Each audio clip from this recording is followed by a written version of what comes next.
Hello friends, എല്ലാവർക്കും പുതിയൊരു വീഡിയോയിലേക്ക് സ്വാഗതം. അപ്പോൾ ഇന്ന് നമ്മൾ ഒരു ബൾബാണ് ഉണ്ടാക്കാനായിട്ട് പോകുന്നത്. ബൾബാ? അതെങ്ങനെ ഉണ്ടാക്കണേ അല്ലേ? അതെ, നമ്മളിന്ന് ബൾബാണ് ഉണ്ടാക്കാൻ പോകുന്നത്. അപ്പോൾ നമുക്ക് നേരെ വീഡിയോയിട്ട് കിടക്കാം. കമോൺ. അപ്പോൾ ആദ്യം തന്നെ നമുക്ക് ഇതുപോലത്തെ ഒരു തീർന്ന അക്രിലിക്കിൻ്റെ ഒരു പെയിൻറ്റിൻ്റെ ഒരു ഗ്ലാസിൻ്റെ ഒരു ബോട്ടിൽ എടുക്കുക. ഓക്കെ, എന്നിട്ട് അതിൻ്റെ ആ സ്റ്റിക്കറൊക്കെ ഒന്ന് പീൽ ചെയ്ത് കളഞ്ഞിട്ട് നമുക്ക് ഇതിൻ്റെ അകത്തൊന്ന് വൃത്തിയാക്കി എടുക്കണം. കാരണം ഇതൊരു അക്രിലിക് കളറിൻ്റെ ബോട്ടിലാണ്. അപ്പോൾ ഇതിൻ്റെ അകത്ത് കറയൊന്നും പാടില്ല. അപ്പോൾ അതൊക്കെ ഒന്ന് ക്ലീൻ ആക്കി എടുത്തിട്ടുണ്ട്. ഇനി അടുത്ത പണി എന്താണെന്ന് വെച്ചിട്ടുണ്ടെങ്കിൽ ഈ കുപ്പിയുടെ അടപ്പിലത്തെ രണ്ട് ഭാഗത്തായിട്ട് രണ്ട് ഹോൾസ് ഇട്ട് കൊടുക്കുക.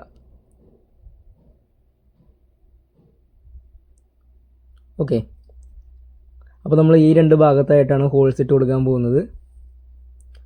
ഹോൾസ് നിങ്ങൾക്ക് എങ്ങനെ വേണമെങ്കിലും ഇടാം കേട്ടോ. ഞാനിപ്പോൾ ജസ്റ്റ് ഒന്ന് ഒരു കത്രിക ചൂടാക്കി ഒരു ഹോൾ ഇട്ട് കൊടുക്കുന്നതേ ഉള്ളൂ. നിങ്ങൾ എങ്ങനെ വേണമെങ്കിലും സോൾഡറിങ് ആണോ എന്ത് വെച്ച് വേണമെങ്കിലും ഹോൾ ഇട്ട് കൊടുക്കാവുന്നതാണ്.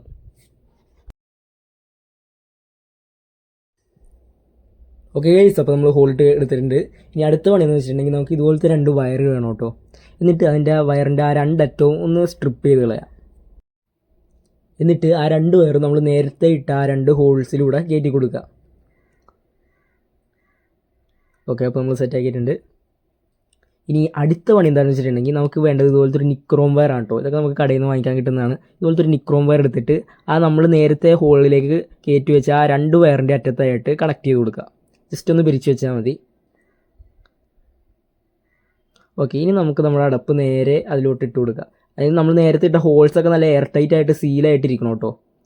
ഓക്കെ, ഇനി അടുത്ത പരിപാടി എന്താണെന്ന് വെച്ചിട്ടുണ്ടെങ്കിൽ നമ്മൾ ഒരു പേപ്പർ എടുത്തിട്ട് ഇതുപോലെ മടക്കിയിട്ട് ജസ്റ്റ് ഒന്നറ്റത് ചെറുതായിട്ടൊന്ന് തീ കത്തിച്ച് കൊടുത്തിട്ട് ആ ഗ്ലാസിൻ്റെ ഉള്ളിലോട്ടൊന്ന് ഇട്ട് കൊടുക്കുക. അതിനുശേഷം അപ്പം തന്നെ നമ്മുടെ ആ അടപ്പും കൂടെ നിറച്ച് കൊടുത്തേക്കാം. അപ്പോൾ ഇത്രയും ചെയ്ത് കഴിഞ്ഞാൽ നമ്മുടെ ബൾബിൻ്റെ വർക്ക് ഏകദേശമൊക്കെ കഴിഞ്ഞിട്ടുണ്ട്. ചെറിയൊരു പണിയും കൂടി ഉണ്ട്. ഇനി നമ്മുടെ നേരത്തെ എടുത്ത ആ ഒരു വയർ ഒരു 12 വോൾട്ട് ബാറ്ററിയിലോട്ടും കൂടെ ഒന്ന് കണക്ട് ചെയ്ത് കൊടുക്കുക. കണക്ട് ചെയ്ത് കഴിഞ്ഞാൽ നമുക്ക് ആ ബൾബും ഗ്ലോ ചെയ്യുന്നതായിട്ട് കാണാൻ പറ്റും കേട്ടോ. കണ്ടോ ഇത്ര സിമ്പിളായിട്ട് നമുക്കൊരു ബൾബ് വീട്ടിൽ തന്നെ ഉണ്ടാക്കിയെടുക്കാവുന്നതേ ഉള്ളൂ. അതുപോലെ തന്നെ നമ്മൾ നേരത്തെ കണക്ട് ചെയ്ത് വെച്ചാൽ ആ 12 വോൾട്ട് ബാറ്ററിയുടെ കണക്ഷൻ വിടിപ്പിച്ച് കഴിഞ്ഞാൽ നമ്മുടെ ഈ ലൈറ്റ് തന്നെ കെട്ടുപോകും കേട്ടോ. കണ്ടോ, പിന്നെ ഇതിൻ്റെ അകത്ത് നമ്മൾ എക്സ്ട്രാ ഒരു LED ഒന്നും ഫിറ്റൊന്നും ചെയ്ത് വെച്ചിട്ടില്ല കേട്ടോ. അത് തന്നെ അങ്ങനെ കത്തുന്നതാണ്. ഓക്കെ, അപ്പോൾ ഇത്രേ ഉള്ളൂ ഇന്നത്തെ ബൾബ് ഉണ്ടാക്കൽ വീഡിയോ. ഇന്നത്തെ വീഡിയോ ഇഷ്ടപ്പെട്ടു എന്ന് വിചാരിക്കുന്നു. അടുത്തൊരു വീഡിയോയിലേക്ക് കാണുന്നത് വരെ ബൈ.